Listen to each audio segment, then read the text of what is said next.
Monde dépendant d'où vous nous suivez, partout dans le monde. Ici, Roger Montou de VOA Afrique. Nous avons, comme d'habitude, le plaisir et l'honneur de recevoir des invités dans cette émission RM Show, des gens qui viennent nous voir, nous rendre visite. Et aujourd'hui, on a un privilège de recevoir un monsieur qui n'est plus à présenter dans la communauté congolaise. Il est analyste politique, il fait encore beaucoup d'autres choses. Il va se présenter lui-même à vous, vous qui le suivez aussi, soit sur Facebook Live ou partout où vous trouvez en ce moment. Et encore une fois, merci à vous de rester toujours fidèle à cette émission et à nos émissions ici. C'est Roger Montou, encore une fois, de VOA Afrique, la voix de l'Amérique. Alors, on reçoit monsieur Anthony Ndala. Anthony Ndala, bonjour. Bonjour, monsieur Montou. Merci beaucoup d'avoir effectué ce voyage. Vous vous trouvez à Washington, d'ici aujourd'hui. C'est toujours un grand plaisir d'avoir des invités ici à VOA Afrique. Comment vous allez d'abord? Je veux bien, je veux bien, je me porte très bien. Alors, c'est la première fois à la Voix de l'Amérique. La toute première fois. Pourtant, vous venez souvent à Washington. Je viens souvent à Washington, mais je n'ai jamais eu cette opportunité d'être ici, dans le bâtiment de VOA. Alors, moi, je commence toujours avec la question de savoir comment vous trouvez VOA. Super. Ouais. C'est intéressant parce que, d'abord, la sécurité elle est vraiment très impeccable. Et en passant par le couloir, vous sentez que les gens vivent de la communication. Donc je trouve que c'est un bâtiment super, c'est un cadre très bien professionnel pour faire de pareilles émissions. Merci beaucoup, ça me fait toujours plaisir d'entendre ça. Et vous avez déjà entendu parler de mon émission RM Show, vous me suivez aussi? Oh, je vous suis depuis belle lurette. Ce n'est pas aujourd'hui que que je vous suis. Donc, ça fait des années que je vous suis. Pendant que vous étiez sur YouTube. Exactement. Maintenant, vous êtes sur La Voix de l'Amérique, je vous suis tout. Et comment vous trouvez les émissions? Super. Soyez sincères. Super. Et si je devrais être un marketeur, ou si je devrais être un investisseur, j'allais mettre mon argent. Ah oui, merci beaucoup. Ça nous va droit au cœur. On commence déjà bien. Alors, Anthony Ndala, vous êtes aussi connu sur les réseaux sociaux. Je disais, vous êtes analyste politique. Vous êtes connu comme celui qu'on appelle Anthony de son père. Alors, pour ceux-là qui nous regardent aujourd'hui, qui ne savent pas exactement c'est qui c'est monsieur Anthony Ndala, qu'est-ce que vous allez leur dire quand ils posent la question, quand ils veulent savoir c'est qui? Anthony, merci d'abord pour la question et merci pour le privilège d'être avec vous. Anthony Ndala, je suis d'une grande famille. Grande famille, ça fait 25 ans, plus de 25 ans que je suis ici aux États-Unis. Anthony est professionnel de formation, je suis analyste financier. J'ai fait mes études, mes premiers pas de mes études ici aux États-Unis. J'ai fait mes études 3 ans de kinésithérapie. Et après la kinésithérapie, j'ai travaillé à Los Angeles comme kinésithérapeute pendant belle lurette. Et je suis rentré encore à l'université pour faire mes études en finance. J'ai le bachelor degree, comme on dit la licence en finance. Et puis j'ai la maîtrise en finance et comptabilité à l'université de Regis à l'État du Colorado. Et ça fait 16 ans, 17 ans que je suis dans les institutions financières. J'ai travaillé dans des banques, je travaille comme analyste financier. C'est ça mon domaine. J'aime bien les chiffres, j'aime bien les investissements, j'aime bien le plan de retraite et j'aime bien comment faire réévaluer les compagnies, faire les projets budgétaires, le forecasting, voir ce qui se passe dans les compagnies. Et c'est ça ma passion de tous les jours. Et ça, c'est vrai que c'est vous qui connaissez très bien la manipulation de cet argent, la monnaie, les dollars, comme on dit. C'est une très bonne chose. Félicitations d'ailleurs pour tout ce que vous avez déjà accompli et ce que vous continuez à faire aussi dans ce domaine-là, ce domaine de finance. Alors, mais moi, personnellement, en tant que journaliste, et beaucoup d'autres gens, je vous ai connu, je vous suis aussi sur des réseaux sociaux, mais vous ne parlez pas des finances. L'Anthony de son père qu'on ne connaît pas, et comme je disais, alors vous considérez aussi analyste politique alors? Oui, je me considère analyste de politique, plus précisément de politique chez nous. Pourquoi? Pourquoi? Parce que ça fera des années que nous avons lutté pour une cause.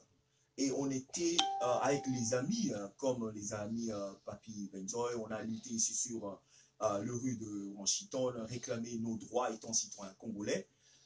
c'était l'activisme. C'était on est chaud, on doit revendiquer nos droits. Et après, un moment, je connais, je l'ai vu aussi plusieurs fois dans les rues en train voilà, de se battre pour son pays et on a eu réussi plusieurs fois aussi. voilà, ça c'est un ami de très très longue date, depuis l'enfance et depuis notre bas âge du pays là où on est venu. Donc, et à un certain moment, on s'est dit, il y a le réseau social qui boom, il y a des gens qui ne sont pas instruits politiquement, il y a certaines personnes qui ne connaissent pas exactement ce qui se passe dans la République démocratique du Congo. Pourquoi ne pas me lancer dans cette aventure de parler du Congo dans les réseaux sociaux et expliquer aux gens exactement les enjeux de la République démocratique du Congo, les politiques, le politicien. Et c'est comme ça que je me suis lancé dans les réseaux sociaux. J'avais commencé il y a un bel lurette, quelques années passées, dans une radio de l'activisme combattant. Et puis après, je me suis dit, bon, je vais créer un peu mon style à moi, c'est que je veux faire des analyses. C'est comme ça que je me suis lancé dans les politiques et des analyses. Des analyses politiques. Et aujourd'hui, vous êtes devenu très populaire parce que j'ai suivi, je suis vos vidéos, je vois comment vous êtes suivi par plusieurs personnes.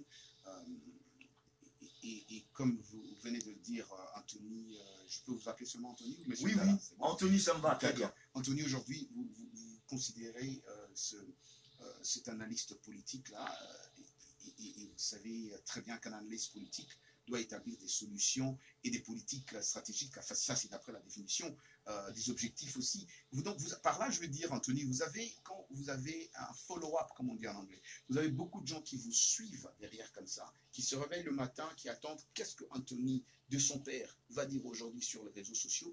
Vous comprenez la responsabilité que vous avez?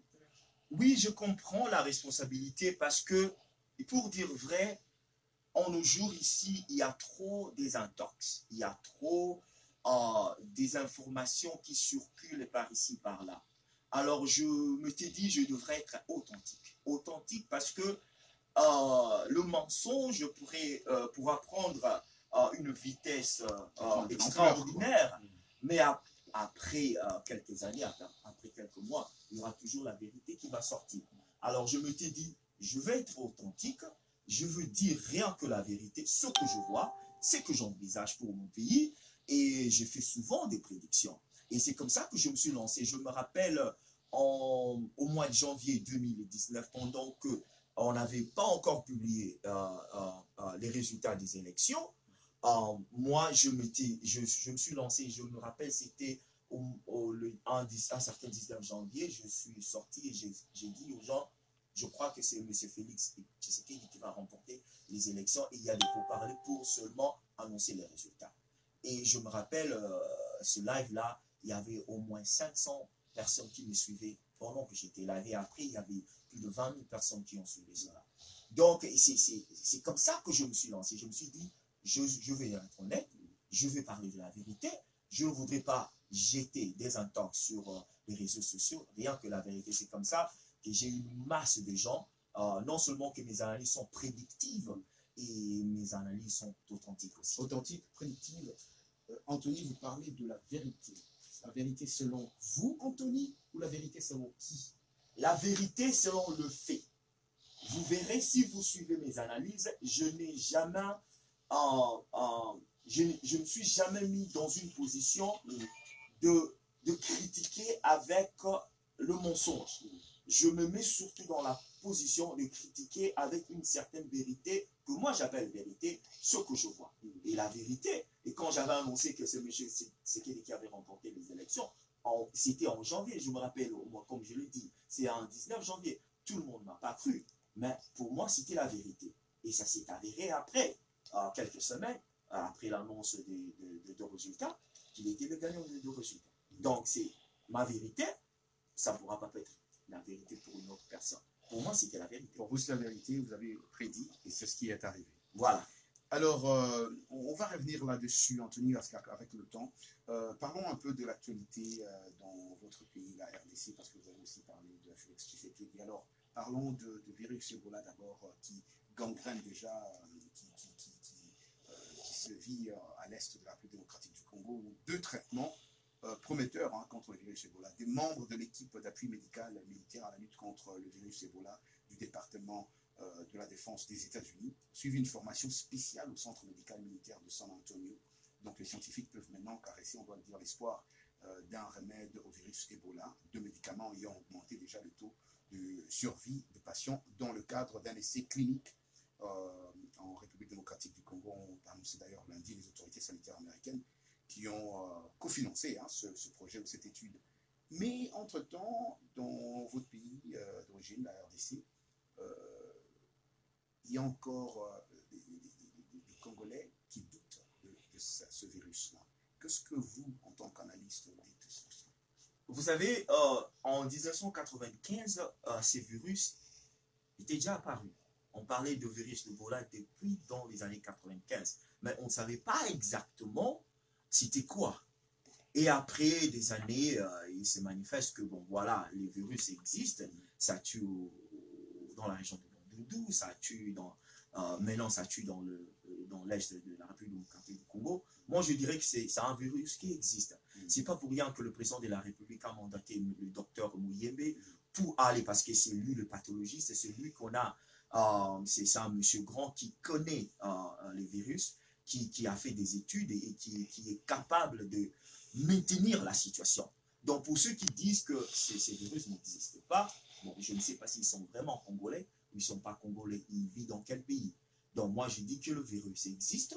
Il y a des mécanismes qui sont mis en place à l'heure actuelle pour combattre ces virus. Et d'ailleurs, je vous informe, je ne sais pas si vous êtes informés, il y a 13 personnes qui sont guéries de virus dans la région du Kivu, vers l'est de la République démocratique du Congo, et par traitement.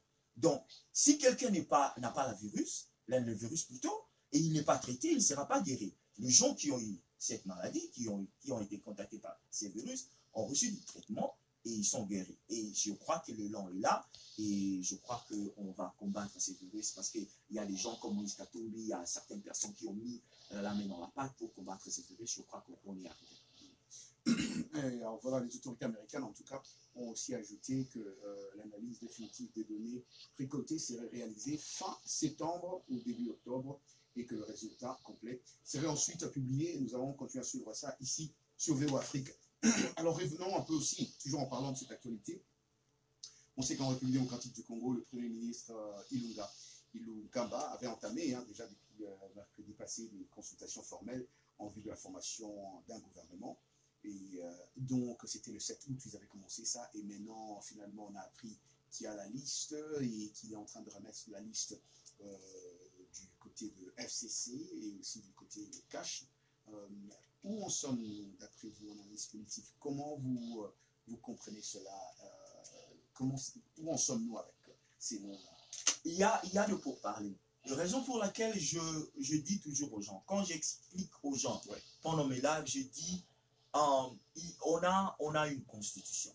Quand bien même la constitution nous fait défaut de fois, quand je dis nous fait défaut de fois, étant citoyen congolais, cette constitution, nous savons qu'elle a été taillée à mesure pour une personne. Mais n'empêche que nous utilisons cette constitution pour former le gouvernement. La formation du gouvernement n'émane pas de la présidence. La formation du gouvernement émane de la Constitution et c'est géré par la Constitution. Le Parlement émane le gouvernement. Pour dire ceci, aujourd'hui, la majorité, c'est le FCC. Ils ont beaucoup de nombre de parlementaires. Le CACH, qui est composé de UDPS et de UNC, n'ont que plus de 43 députés qui sont assis sur l'Assemblée nationale. Je me dis que par le pourparler, on arrivera à construire un gouvernement. Le gouvernement sera là.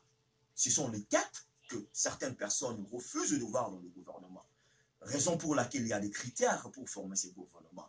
Les critères comme probité, les critères comme il ne faut pas avoir de condamnation judiciaire, les critères comme le président a mis ce critère, il faut me présenter 3 noms et à partir de ces 3 noms, je saurai qui fera partie de ce gouvernement. Et je me dis toujours que on ne peut pas être apprécié de montrer quelque chose et après regretter. Si ça doit prendre encore un mois pour formater un gouvernement qui sera au service du peuple, pourquoi pas? Mais cela a déjà pris beaucoup de temps et les gens sont déjà impatients d'avoir un gouvernement. Monsieur Roger Monté, en Belgique, il y a eu un temps, je ne sais pas s'ils ont résolu ce problème, il y a eu un temps, ils n'avaient pas de gouvernement. En Allemagne, ils n'avaient pas de gouvernement. Mais pourquoi comparer ce pays? Ce ne sont pas les mêmes situations. Bon. Sincèrement, pourquoi comparer les États-Unis ou même si ce ne sont pas les mêmes situations, et ce sont des pays où ils ont connu une démocratie pendant des années. Voilà, mais vous avez dit, la Belgique, c'est une petite puissance économique par rapport à la République démocratique du Congo. L'Allemagne, c'est une grande puissance par rapport à la République démocratique du Congo. Comparaison n'est pas raison, comme on le dit toujours. Mais n'empêche qu'on doit prendre ce qui est nécessaire et faire une comparaison. Si la Belgique pouvait rester pendant plus d'une année ou 2 ans, je ne sais pas, son gouvernement, le Congo, avec ses problèmes dans sa configuration, pourra aussi faire de sorte que nous puissions faire sortir un gouvernement qui a des talents, qui représente le souci du peuple. Si on s'acharne qu'il n'y a pas de gouvernement et qu'on veut seulement avoir un gouvernement qui sera rempli de gens que la population ne veut pas, pourquoi faire sortir du gouvernement? C'est ça le problème. Allons mollo mollo, allons étape par étape, allons doucement. Le président de la République a mis le critère par l'entremise du Premier ministre.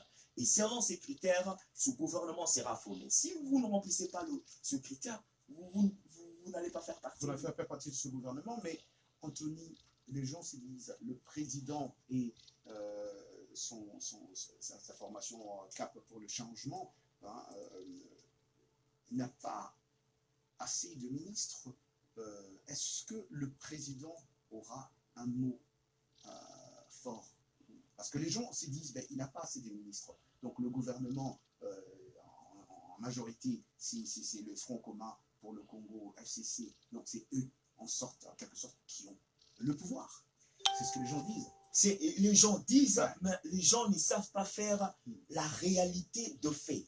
Le fait est que, je vous ai bien dit, Cash, qui est représenté par l'UDPS et l'UNC, n'ont que 2 partis politiques. Ouais.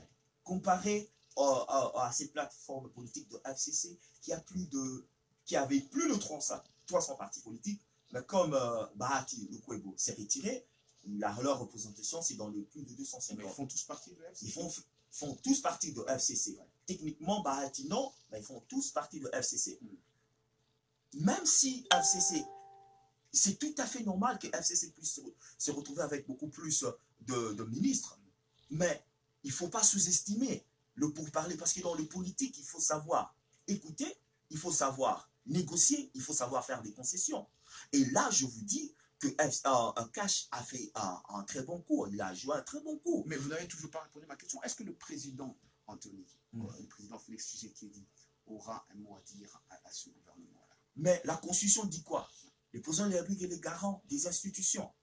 Vous savez que le président de la République, par un stylo, il pourra, ça c'est pas directement répondre à votre question, avec sa plume, il pourra même dissoudre le Parlement. C'est seulement pour vous faire voir comment la Constitution a été taillée présidentiellement pour le président sortant. Et ça bénéficie le président actuel. Pour dire que le président n'aura pas de pouvoir. Sinon, je vous donne un exemple. Certaines personnes parlent de ministère régalien. Jamais dans la Constitution, on nous a parlé de ministère régalien. C'est cette hypothèse, cette mentalité, cette théorie d'avoir des ministères régaliens, c'était au temps de Mobutu. Au temps de Mobutu, oui, Mobutu, pour protéger son pouvoir, il devra avoir le ministère de budget, il devra avoir la défense, il devra avoir les affaires étrangères, il devra avoir la finance. Mais nulle part dans notre constitution, on parle de ministère régalien. D'abord, l'article... Ce sont ces ministères aussi importants que le FCC a pris, n'est-ce pas? Mais ils peuvent le prendre, bien, c'est normal, ils sont majoritaires. Les gens, j'essaie d'éduquer les gens, de sortir du fantasme de ce qui se passe dans les réseaux sociaux. Oui, le ministère des réseaux sociaux où vous vous trouvez, vous-même. Oui, moi je suis là. Ouais. Mais dans le réseau social, tu te retrouves dans un coin où on ne parle que d'intox. On ne vous instruit pas les vrais enjeux ou bien la réalité de ce qui se passe dans la République démocratique du Congo. Les gens ont cette façon de voir la défense, c'est plus grand que l'agriculture. La défense, c'est plus grand que l'économie. D'abord, notre plus grand challenge se croit en ce moment sur le social. Et qu'est-ce que le slogan dit? Le peuple d'abord. Je vous fais voir, rien que par le ministère de l'Éducation. Tu sais, pour développer un pays ou pour développer les PIB d'un pays, il faut avoir l'éducation, il faut avoir l'import et l'export, il faut avoir les investissements de l'État. Ces trois choses sont très importantes. Prenons l'exemple de l'éducation. Si aujourd'hui le Congolais est éduqué, parce qu'en ce moment, on parle de le niveau d'éducation dans la République du Congo est très basse. Il n'y a pas des enfants qui sont éduqués, qui vont dans des très bonnes écoles. Si le Congo pouvait éduquer, faire des très bonnes écoles, développer des enfants qui seront peut-être des ingénieurs de demain, des vrais docteurs de demain, de cinéastes, des économistes. Vous savez combien, déjà parti de matière brute, le Congo peut générer de l'argent? La défense, c'est bien, c'est pour l'intégrité du territoire national, pour faire la défense contre les ennemis. Mais ne minimisons pas les exports et imports, ne minimisons pas les investissements qui viennent de l'État, ne minimisons pas l'éducation. Et moi, je trouve que le Congolais est resté dans le méthodisme, dans l'orthodoxie, de voir les ministères régaliens, c'est ceux qui gèrent le pays. Bien sûr, le président de la République peut avoir ça. Mais s'il a ça, pendant que les gens souffrent, pendant que les gens ne mangent pas, pendant que l'agriculture ne va pas, tu sais combien de... Je vous informe, je ne sais pas si je dois vous informer, et j'ai lisé un article, on parle de l'usine qu'on vient d'ouvrir à Ouvira, le sucre qui est à Ouvira, c'est les cannes à sucre de chez nous. Cette usine-là, c'est comme, à Ouvira, c'est comme le mine qui se retrouve au Katanga. C'est comme une richesse. Voilà, c'est une richesse. Ouais. Ça fait partie de l'agriculture. Ouais. Négligerons-nous cela parce que nous voulons seulement avoir les ministères de... Ouais. Non, on comprend. On comprend et on comprend aussi votre côté comment finance en parlant de ce qui est important aussi de l'autre côté. Mais en tout cas, les Congolais s'inquiètent beaucoup pour ce ministère-là et c'est de leur droit parce qu'ils sont Congolais, ils peuvent commenter sur ce qui se passe chez eux. Mais revenons un peu à quelque chose qui s'est passé que je suis sur les réseaux sociaux. Heureusement que je le disais aujourd'hui, permettez-moi de vous poser cette question. Je suis sur les réseaux sociaux comme tout le monde. Que vous, Anthony de son père, vous quittez chez vous dans l'état où vous êtes à North Carolina. North Carolina. Vous quittez chez vous à la maison, vous vous dirigez vers un hôtel pour aller attaquer un collègue à vous, journaliste, analyste, connu aussi dans toute la communauté congolaise, qui est venu faire son boulot, invité ici aux États-Unis, il vient de l'Europe, et vous vous déplacez de chez vous pour aller attaquer, vous qui vivez ici aux États-Unis, vous connaissez les lois américaines, vous vous déplacez pour aller à l'hôtel, attaquer un collègue. Alors moi je ne comprends pas comment un analyste peut quitter chez lui pour aller attaquer un autre analyste politique. Alors vous pouvez nous expliquer exactement, en bref, on a 5-6 minutes. Hein, je m'y attendais à cette question. Ouais. On s'excuse, mais écoutez, on doit... Voilà, je m'y attendais à cette question, mais vous avez le droit de poser cette question. Ouais. J'ai dit toujours aux gens, laissez les écureuils se battre, regardez beaucoup plus comment est-ce que les aigles volent ou s'en vont. Parce que quand vous regardez, vous focalisez de regarder le bataille des écureuils, vous perdez la vision lointaine du futur. La malhonnêteté, moi je dis toujours la malhonnêteté, et j'aime pas la malhonnêteté. Pour dire en bref, j'aime la loyauté. Il y a un ami, mon ami Papi Benzol, a été cité par le gars dans une affaire de poison. Étant activiste, je parle de politique au Congo, j'ai été dans l'obligation de défendre cet ami. Et j'ai défendu cet ami. C'est une histoire qui s'est passée depuis 2018. Il a fait des vidéos, moi j'ai fait des vidéos contre lui. Il y a eu ce... C'est une histoire qui a commencé depuis longtemps. Depuis longtemps. Mais alors, vous ne dites pas comment, pourquoi vous êtes allé l'attaquer. Bon, c'est une affaire qui s'est passée pendant longtemps. Pourquoi vous revenez, une affaire qui était déjà finie. Voilà, j'arrive. Donc, et c'est ça le feu, il y avait des gens qui ont intervenu. Il y a des gens qui ont intervenu. Voilà, il dit, il faut cesser le feu, vous êtes Congolais. Et donc, il y a eu un cessez-le-feu. Moi, j'ai eu cessez-le-feu, je ne parlais plus de lui. Ouais. Je me retrouve en Belgique, et on m'envoie une vidéo de lui. Je devrais rencontrer la première grande dame de la République du Congo. Et j'ai posté cette photo que j'ai rencontré la première dame du Congo.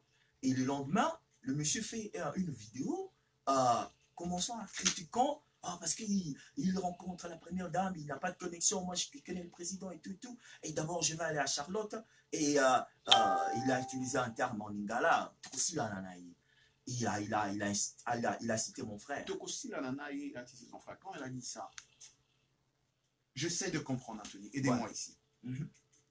Tokosila Nanaï, vous êtes intellectuel. Et ça vous dérange quand quelqu'un dit ça. La partie qui m'a dérangé de plus, si vous avez un problème avec moi, restez avec moi. Ne mélangez pas la famille. Ne mélangez pas ma famille, ma femme, ne mélangez pas mes enfants, ne mélangez pas. Il a cité mon grand frère d'une façon dérogatoire. Et mon grand frère ne connaissait pas cette affaire, ni de loin, ni de près. Alors là, ça m'a bougé. Quand je suis allé là-bas, je connais les lois américaines. C'est ce que je vous demande. Je ne pouvais pas aller là. Pourquoi vous déplacer pour aller voilà. Aller dire quoi? Je devrais seulement lui dire de cesser avec ça. Tout le monde qui me connaît, les gens qui me connaissent, je n'ai jamais été violent. Dans ma vie, je n'ai jamais été violent. Moi, tout ce que je voulais faire... Vous voulez dire ça sur les réseaux sociaux? Voilà, je le dis toujours. Je n'ai jamais été violent. Tout ce que je voulais faire, c'est de confronter le gars et dire, si vous avez un problème avec moi, réglez avec moi. Ne mélangez pas mon grand frère, ne mélangez pas ma famille, ne mélangez personne. Et du coup, je suis allé là-bas, bon, ça s'est passé, c'est comme ça s'est passé. Et le lendemain, j'ai eu des accusations comme quoi j'avais amené des gars, j'avais des couteaux, ils ont fait... Rendez-vous compte que il a soi-disant supposé... Donc vous n'avez pas de couteau, vous n'avez pas... Ben mon cher, on est ici aux États-Unis, ça fait plus de... Toi, ça fait plus de 25 ans, 26 ans, 27 ans que vous vivez ici aux États-Unis. Même pas ailleurs que moi. Croyez qu'avec cette connaissance de la loi, d'ici, je dois m'emmener quelque part, agresser une personne avec un couteau. Mais c'est la prison. Ouais, c'est la prison, c'est vrai. Excuse-moi, je vais ajouter ça un peu en Uganda pour finir un peu avec ça. Anthony, vous avez mis de besoin à battre le bébé au Bananda, responsable. Nayo, Nandeko. Qui lui, on se voit responsable à Nabana. Mais quand ils ont mis déplacé, vous avez attaqué le Nayo. Vous avez été, vous avez été. Il ne faut pas utiliser le mot attaquer, parce que je ne suis pas allé l'attaquer. C'est leur interprétation de ma présence là-bas. Je ne lui ai pas attaqué, c'était pour lui dire verbalement, comme lui il fait des vidéos, moi je n'ai pas son numéro. Je ne connais pas le gars. Je le virtuellement comme ça. Je n'ai pas son numéro. Il y a eu une démarche. Moi, je n'ai pas voulu entendre parler de ces démarches-là. Parce qu'il y avait cessé le feu. Il a repris le cessez le feu. Bref, monsieur, la manipulation, c'est un défaut. Il a pris les images qui se sont passées depuis 2018. Comme quoi que moi, j'utilise toujours son nom, je parle toujours de lui. Je ne parle pas de lui. Donc, vous ne parlez plus de lui. Alors, vite, on a moins d'une minute. Les gens qui vous regardent, qu'est-ce que vous voulez dire? Si vous voulez dire quelque chose, envoyez un message à ce monsieur-là. Demandez pardon, qu'on oublie. Qu'est-ce que vous voulez dire? Non, il n'y a pas de message pour lui. Il n'y a pas de message. Moi, je dis toujours, laissez les écureuils se battre. C'est ce que vous avez commencé par dire. Voilà, laissez les écureuils se battre. Moi, j'ai ma vision haute. Je regarde les aigles et c'est comme ça que j'avance. Et vous continuez à faire votre boulot d'analyse. Je le ferai avec cœur. Et je défendrai la couleur que je défends en ce moment. Anthony Dala, de son père, merci infiniment d'avoir répondu à cette invitation. C'était un grand honneur. Merci, monsieur Eugène. Voilà, c'était Anthony Dala de son père en visite ici à Washington. Which was going to be the ISO as well? It should be all three. All three. Oh, you're the man. Thank you.